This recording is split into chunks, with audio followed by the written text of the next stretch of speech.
श्री हरिरायजी મહાપ્રભુજીએ 41 શિક્ષાપત્રો આપના લઘુ ભ્રાતાને સંબોધીને પ્રગટ કર્યા છે. જેમનું લૌકિક કષ્ટ આવવાનું છે તેવું અગાઉથી આપ ત્રિકાળ દ્રષ્ટા હતા એટલે જાણી ગયેલા. અને જ્યારે ગોપેશ્વરજી પ્રભુએ આ શિક્ષાપત્રોને વાંચ્યા તો જાણ્યું કે આમાં તો સમસ્ત વલ્લભકુલ બાળકોના પણ લૌકિકનું સમાધાન કરેલ છે અને વિજ્ઞપ્તિ પણ કરેલ છે સૌ બાળકો વતી શ્રી હરિરાયજીએ.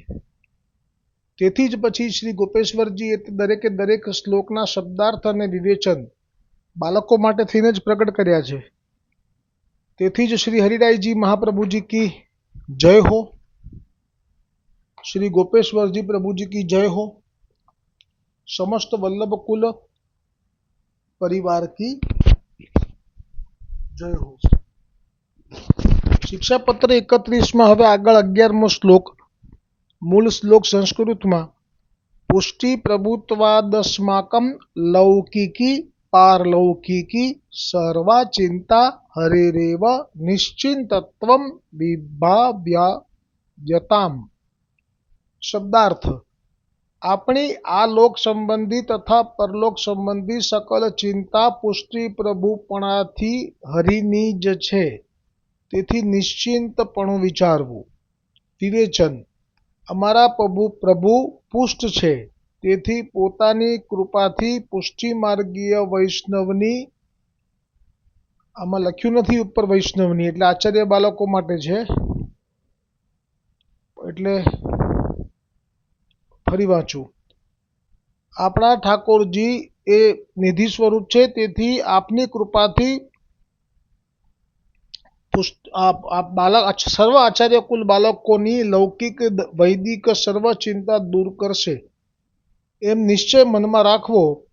એ પ્રકારે નિશ્ચિતપણું રાખવું. જો ચિંતા ભગવદ ભાવમાં બાધક કહી છે. શ્લોક 12 સંસ્કૃતમાં એવોક્તામાચાર્યો નિજિચ્છાત કરિષ્યતિ નોપેક્ષતે નિજાનાર્તબંધુ શ્રી ગોકુલેશ્વર. શબ્દાર્થ: તેથી જ શ્રી મહાપ્રભુજી વલ્લભાચાર્યજીએ નવરત્ન ગ્રંથમાં કહ્યું છે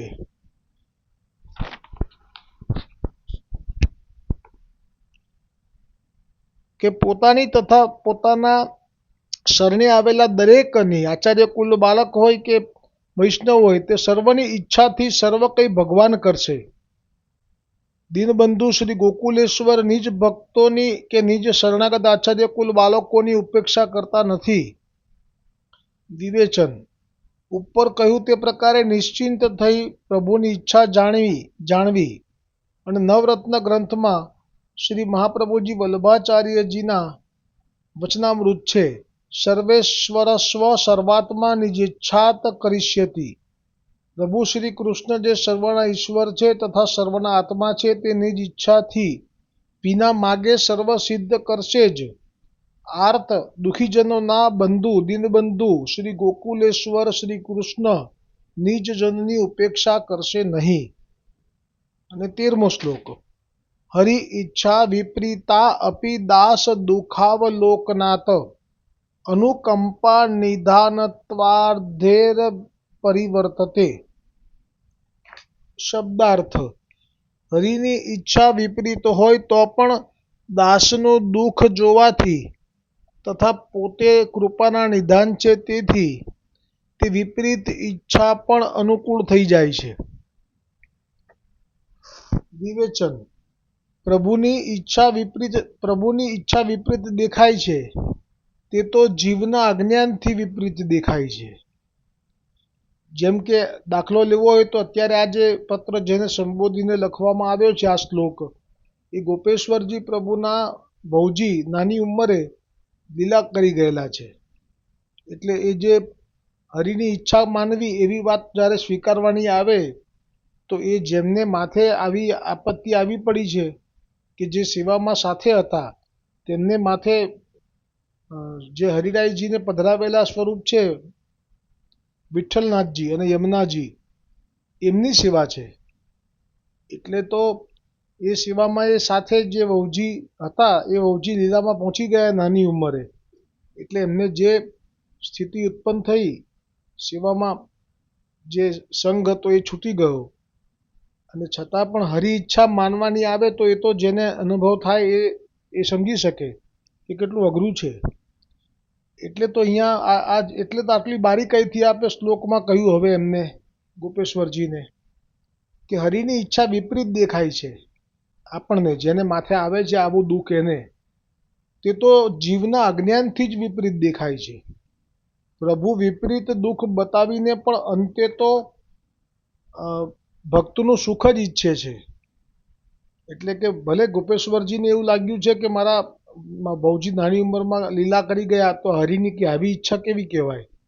કેમ કે એ વખતે દુઃખ એવું છે એટલે હરિની ઈચ્છા પણ વિપરીત લાગે છે. ચોખ્ખું લખ્યું છે કે પ્રભુ વિપરીત દુઃખ બતાવીને પણ અંતે ભક્તનું સુખ જ ઈચ્છે છે, પણ એ દેખાતું નથી. એટલે કેટલું સુંદર આપણે અગાઉથી જ આ શ્લોકમાં કહી દીધું છે ગોપેશ્વરજીને કે તમને એવું લાગશે જ કે તમારા વહુજીને ઠાકોરજીએ લઈ લીધા, લીલામાં ખેંચી લીધા, એટલે તમને વિપરીત જ લાગશે. પણ પછી કે સમાધાન પણ કર્યું છે અગાઉથી જ, એટલે કે આપ લીલામાં જાય એ પહેલા શ્લોક મળી ગયો છે આપને કે ભક્તનું દુઃખ પણ વસ્તુતઃ દુઃખ નથી. એ દુઃખ અનુભવીને પણ ભક્ત અંતે શ્રેષ્ઠ માર્ગે ચડે છે. એટલે કે જે કે દુઃખ પણ આવે છે તો એ પ્રભુ લાવે છે, પ્રભુની ઈચ્છાથી જ આવે છે. અને એ એટલા માટે જ લાવે છે કે છેવટે તો એ ભક્તનું સુખ પણ વસ્તુતઃ દુઃખ, ભક્તનું દુઃખ પણ વસ્તુતઃ દુઃખ નથી. એ દુઃખ અનુભવીને પણ ભક્ત અંતે શ્રેષ્ઠ માર્ગે ચડે છે. એટલે કે વળી પાછો એ ઠાકોરજીના માર્ગથી ચલિત કદાચ થઈ રહ્યા છે, હવે એ ફરી પાછા ઠાકોરજીના માર્ગે ચડી જાય છે. એટલે આના માટે દોડ જે લીધેલું છે મેં પહેલાં વારંવાર એક ટૂંક લઈ લઉં છું કે રાખો રાખો હૈયામાં એ ભાવ લીલા ઈશ્વરની, રાખો રાખો હૈયામાં એ ભાવ લીલા ઈશ્વરની, દુઃખ દેનારા સાચા ઉપકારી થતા, પ્રભુ માર્ગે એ પકડીને ખેંચી જતા, આપે આપે પુષ્ટિ આપે અનેરો એ લાભ લીલા ઈશ્વરની, માયાના બંધન તોડે રે પ્રેમ પ્રભુનો, એ ચિત્ત ચરણમાં જોડે રે પ્રેમ પ્રભુનો. એટલે આ પ્રભુ જ આવું કરતા હોય છે. જે દુનિયા લાગે મીઠી બનાવે છે ખારી. કેમ ખારી બનાવે છે? દેખાડે છૂટવા બારી રે પ્રેમ પ્રભુનો. એ વખતે ના દેખાય, જ્યારે ખારી થઈ જાય દુનિયા, એટલે કે સંસારને ખારો કરી નાખે ત્યારે આપણને બારી ના દેખાય. પણ એકવાર એ ખારો થઈ જાય પછી આપણે એ તરફથી મુખ ફેરવી લઈએ પછી એ બારી દેખાય. અને પુષ્ટિ પ્રેમ પ્રભુનો સંસારને સળગાવે, એટલે તો સંસાર વેરી નામ છે આપનું, પુષ્ટિ માર્ગમાં જ નામ છે આ ઠાકોરજીનું, સંસાર વેરી. પુષ્ટિ પ્રેમ પ્રભુનો સંસારને સળગાવે, કઈ જીવન પલટા લાવે રે પ્રેમ પ્રભુનો, કઈ જીવન પલટા લાવે રે પ્રેમ પ્રભુનો. એટલે તો અહીંયા એકદમ બારીકાઈથી આપે આ શ્લોકમાં ગોપેશ્વરજી પ્રભુનું સમાધાન કર્યું છે. અને પછી દ્રષ્ટાંત આપ્યું કે નારદજીને વિવાહ કરવાની ઈચ્છા થઈ. ભગવાન જાણતા હતા કે નારદજી વિવાહ કરીને સુખી થવાના નથી, તેથી લૌકિક સુખમાંથી દૂર કરવા નારદજીને મરકટ એટલે વાંદરાનું મુખ આપીને પ્રભુએ લોકમાં નારદજીનું હાસ્ય કરાવ્યું. નારદજીએ લોકમાં પોતાનું હાસ્ય થતું જોઈને પ્રભુનો ઉપકાર માન્યો કે પ્રભુએ મને લૌકિક માર્ગે જતો અટકાવી ભક્તિ માર્ગમાં મારી સ્થિતિ કરાવી. આ જે પ્રસંગ છે એ જ્યારે નારદ મુનિએ નારદ પર્વત ઉપર તપસ્યા કરી અને કામદેવ એમને એ તપસ્યાથી ચલિત કરવા આવ્યા, પણ ભગવાન વિષ્ણુની કૃપાથી કામદેવ એમના જે પ્રયત્નો કર્યા એમણે અપ્સરાઓથી નૃત્ય કરાવીને અથવા તો જે વાતાવરણ આખું સુંદર કામમય કરીને કે જેથી એમનો આ તાપ છૂટી જાય, પણ ભગવાન વિષ્ણુ એવું ઈચ્છતા હતા કે મારો ભક્ત તપ કરવા બેઠો છે ને હું એનું તપ ભંગ નહીં થવા દઉં. એટલે એ કામદેવ હારી ગયા અને પાછા ગયા. પછી નારદ મુનિ જ્યારે તપમાંથી બહાર આવ્યા ત્યારે જાણ્યું કે આ તો કામદેવ તો મને તપ ભંગ કરવા આવેલા પણ એ તો હારીને ચાલ્યા ગયા. તો એ પછી એ વખતે એ ના સમજાયું કે આ તો ભગવાન વિષ્ણુની કૃપાથી થયું, પણ પાછો અહંકાર આવી ગયો અને પાછી સરખામણી કરી કે મેં તો કામદેવને બાળ્યો પણ નથી. એમ કે શિવજીએ તો કામદેવને બાળવો પડ્યો હતો અને મેં તો કામદેવને બાળવો પણ નથી પડ્યો મારે, એ તો જાતે જ હારીને જતો રહ્યો. એટલે મેં તો કામ જીતી લીધો, એ પણ શ્રેષ્ઠ રીતે, શિવજીથી પણ શ્રેષ્ઠ રીતે. આવો અહંકાર આવ્યો અને એ અહંકાર સાથે પછી એ બ્રહ્માજી પાસે ગયા અને બ્રહ્માજીએ કહ્યું કે તમે આવું કોઈને કહેતા નહીં, આ મનમાં રાખજો, કારણ કે બ્રહ્માજીને દેખાઈ ગયું કે અહંકાર આવી ગયો છે. એટલે પછી શિવજી પાસે ગયા તો શિવજીએ કીધું કે ભલે મને કીધું પણ તમે પેલા નારાયણને તો કહેતા જ નહીં. નારદ મુનિથી તો રહેવાયું નહીં. નારાયણને પણ કીધું કે આવી રીતે મેં કામને જીત્યો, શિવજીએ તો બાળવો પડ્યો, મેં તો એને હરાવી દીધો કશું બાળ્યા વગર. પછી આપ મરક મરક હસ્યા અને આપ આપના ભક્તોના અહંકારને મદને રહેવા દેતા નથી. એટલે પછી આપે આ જે શબ્દો અત્યારે ગોપેશ્વરજીએ મૂક્યા લીલાના કે નારદજીને ગૃહસ્થ આશ્રમમાં પ્રવેશ કરવો હતો અને આવું થયું, મરકટનું મુખ આપ્યું. એટલે આ વિસ્તાર લીધો કે સમજાય કે શું છે આ પ્રસંગ. એટલે પછી જે વખતે આપે માર્ગમાં જે એક વિશાળ, જેમ હમણાં પંઢરપુરના પેલા વૈષ્ણવનો પુરોહિત, બ્રાહ્મણ પુરોહિતનો પ્રસંગ ગયો ને એમની વિનંતીથી જેમ પંઢરીનાથે આખું માર્ગમાં નગર ઊભું કરી દીધું, નગર શેઠ બનીને આવ્યા, એવી રીતે આખું એક વિશાળ નગર અને એક મહેલ ઊભો કરી અને એમાં એક રાજાની કુંવરીનો સ્વયંવર છે. એ વિષયમાં રાજાએ નારદ મુનિને તેડાવ્યા કે અમારી કુંવરીનો હાથ જોઈને કહો ને કે એનું ભવિષ્ય કેવું છે. અને હવે જુઓ, હમણે તો એ વિષ્ણુ ભગવાનની કૃપાથી તપ કરીને કામ જીતીને આવ્યા છે, પણ હવે આ જે કુંવરી છે એમાં પ્રભુની માયાની શક્તિ અંદર છે, જેનું કાર્ય છે કે જીવને મોહિત કરી દે. એટલે જ્યાં આ કુંવરીના નેત્રોમાં નારદ મુનિના નેત્રો મળ્યા અને એ કુંવરીએ પણ એવી રીતે જોયું નારદ મુનિની સામે કે નારદ મુનિ તો ઘાયલ થઈ ગયા. નારદ મુનિ કહે કે હવે આ તો મને વરે તો સારું, એટલે હું શું કરું. એટલે હાથ જોઈને કહ્યું કે એને તો મારા જેવો, એમ તો ના કહી શકાય કે મારે જેમ કે લગ્ન કરવા છે, પણ કે એને ઉત્તમમાં ઉત્તમ વર મળશે. એમ કરીને સિદ્ધાર્થ પાસે નારાયણ પાસે ગયા અને નારાયણને કહ્યું કે મેં આજ દિન સુધી આપની પાસે કશું માગ્યું નથી, આજે માગું છું, મારે નીચે સ્વયંવરમાં જવું છે, મને આપના જેવું રૂપ આપી દો. એટલે એ વખતે નારાયણે તો એટલું જ કીધું કે તારું કલ્યાણ થશે એવું રૂપ આપીશ. પણ સમજી ના શક્યા નારદજી કે આ શું કીધું. અને જ્યારે આપ આવ્યા ત્યારે આપને મુખ જે છે એ મરકટ એટલે વાંદરા જેવું આકારનું કરી નાખ્યું. એટલે બીજા બધા હસે છે તે એમ થાય છે નારદ મુનિને સ્વયંવરમાં કે આ બધા મારું રૂપ જોઈને હસે છે. પછી તો રાજકુંવરી તો એને જોઈને ભાગી અને પછી ત્યાં બે નંદી હતા, જે શિવજીના ગણો હતા, એ પણ ત્યાં હતા. એટલે એ લોકોએ નારદ મુનિની મશ્કરી કરીને હસીને કહ્યું કે તમારું મુખ તો જુઓ પ્રતિબિંબમાં. અને નારદ મુનિએ જોયું તો મરકટનું.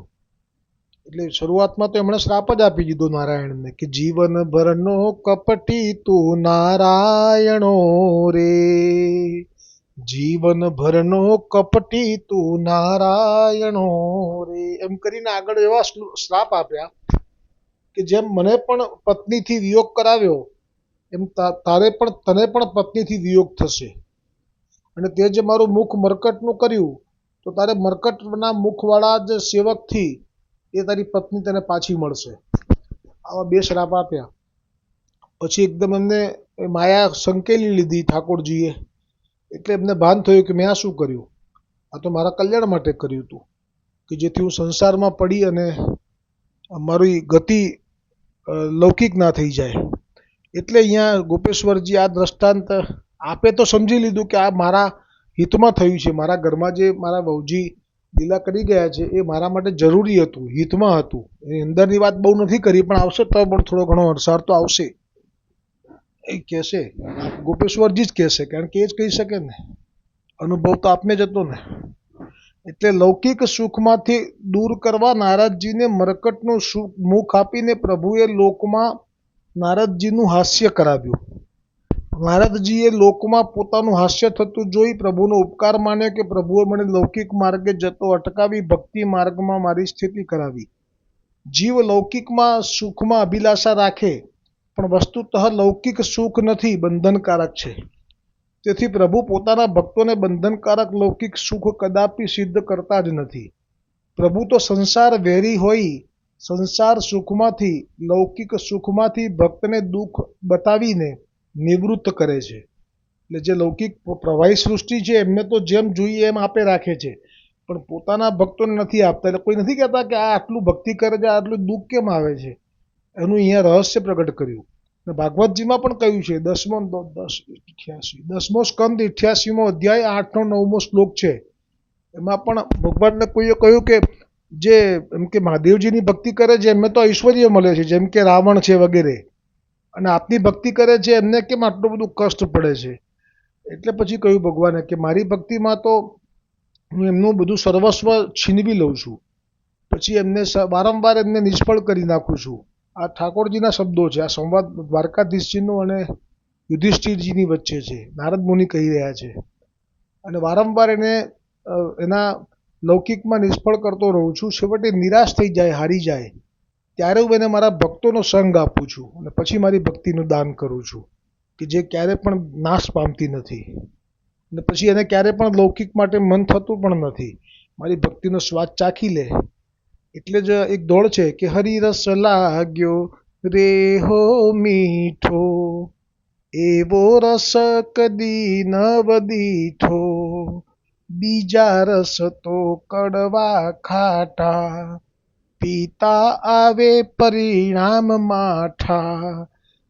હરિરસ પીતા નશો ઓર આવે, એવા નશામાં વૈષ્ણવ ગાવે, દેવના અમૃત તો જીવતા રાખે, હરિરસ હરિના શરણા આપે, હરિરસ લાગ્યો રે હો મીઠો, એવો રસ કદી નવ દીઠો. એટલે તેથી પ્રભુ ભક્તને બંધનકારક લૌકિક સુખ કદાપી સિદ્ધ કરતા નથી. પ્રભુ તો સંસાર વેરી હોઈ સંસાર સુખમાંથી લૌકિક સુખમાંથી ભક્તને દુઃખ બતાવીને નિવૃત્ત કરે છે અને ભગવદ સેવા ભગવદ ભજન પ્રત્યે આકર્ષે છે. ભક્ત લોકમાં દુઃખ અનુભવી વસ્તુતઃ આનંદ રસ તો પ્રભુમાં જ છે એમ સમજી ભગવદ સેવા ભગવદ કથા તથા ભગવદ લીલાનું ગુણગાનાદિ કરવા પ્રેરાય છે. આ પ્રકારે ભગવાન લોકમાં ભક્તને ક્લેશ બતાવે છે, એટલે કે સંસારને ખારો કરે છે, અને પોતાનામાં એમનો નિરોધ કરે છે, એટલે કે ચિત્ત પોતાનામાં ખેંચે છે. પછી જીવ ભલે લૌકિકમાં કહેવાતા સુખની દ્રષ્ટિએ પોતાના અજ્ઞાનથી એમ કહી દે કે મને પ્રભુએ દુઃખ આપ્યું એમ માને. કદાચ પ્રભુની દુઃખ આપવાની ઈચ્છા હોય તો પણ દુઃખ સહન કરવું. પ્રહલાદજીએ હિરણ્યકશ્યપુના ત્રાસ સહન કરતા. પ્રહલાદજી તો ભગવદ ઈચ્છા જ માનતા. એ પ્રકારે ભગવાનની ભક્તિ પરીક્ષા અર્થે ભક્તને દુઃખ તો આપે જ છે. પ્રભુ સર્વના આત્મા છે. તે પ્રાર્થના વિના સ્વતઃ દાસનું દુઃખ નિરખી હૃદયમાં દયાયુક્ત થાય છે. જે પ્રકારે દાસનું સુખ થાય તે પ્રકારે આદરે છે. ભક્તના મનોરથ પૂર્ણ કરવા પોતે જ પ્રવર્તે છે. એટલે આજે આ 3 શ્લોક હતા. આવતીકાલે 14 આવશે, 15 આવશે અને 16 આવશે. શક્ય હશે તો 17 અને 18 પણ આવશે. બોલો શ્રી હરિરાયજી મહાપ્રભુજી કી જય હો. ગોપેશ્વરજી પ્રભુજી की जय हो. समस्त वल्लभ कुल परिवार की जय हो.